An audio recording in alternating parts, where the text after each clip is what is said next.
কেন জেদ করছিলা আমার জীবনে আসার, যখন সাহসী ছিল না সারা জীবন সাথে থাকার?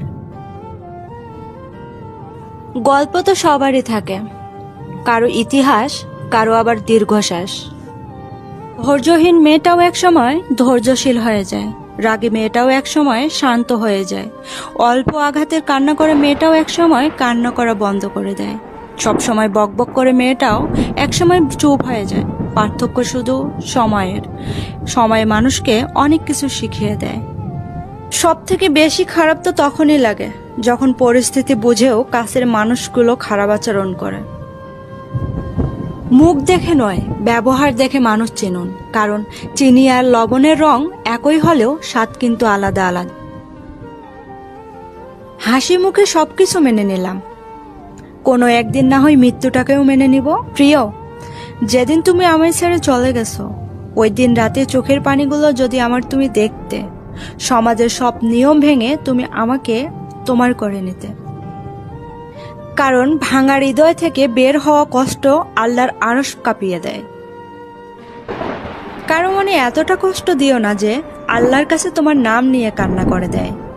কারো মন এতটা ভেঙে দিও না যে আল্লাহর আরশ পর্যন্ত তোমার নামটা পৌঁছে যায়। হ্যাঁ, আমি হেরে গেছি, একবার নয়, দুইবার নয়, বারবার হেরে গেছি। কখনো সময়ের কাছে, কখনো পরিস্থিতির কাছে, আবার কখনো নিজের আপনজনদের কাছে আমি হেরে গেছি। তুমি হয়তো আমাকে ছাড়া অন্য কাউকে নিয়ে হ্যাপি থাকবা, কিন্তু আমি তোমার শূন্যস্থান নিয়ে বেঁচে থাকবো আজীবন। জানো মা, আমার এই মনের মাঝে অনেক কষ্ট। আমার এই ঠোঁটের কোণে হাসি সবটুকুই মিথ্যে। বিশ্বাস করো মা, তোমার এই মেয়ে একদম ভালো নেই, ভিতর থেকে একদম শেষ হয়ে গেছে। হে আল্লাহ, যারা আমাকে এই রমজান মাসেও কষ্ট দিতে বাকি রাখেনি, তাদেরকে আপনি সব সময় ভালো রাখেন। যে দুঃখের কথা আমি আমার মাকেও বলতে পারি না, সে দুঃখের ওজন অনেক ভারী হয়। কারো ফিলিংস নিয়ে মজা করিও না, কারণ বিচ্ছেদের যন্ত্রণা মৃত্যুর থেকেও ভয়ঙ্কর। ভালোবাসা হারিয়ে যায়, আর যে সম্পর্ক সারা জীবন বেঁচে থাকে সেটা হলো বন্ধুত্ব। পাশে থাকলে সবাই আপন হয় না, নবাবের পাশেও কিন্তু মীর জাফর ছিল। ভাগ্য কখনো বেইমানি করে না, যেখানে নিজের আপন মানুষগুলোই বেইমান, সেখানে ভাগ্যের দোষ দিয়ে কোনো লাভ নেই।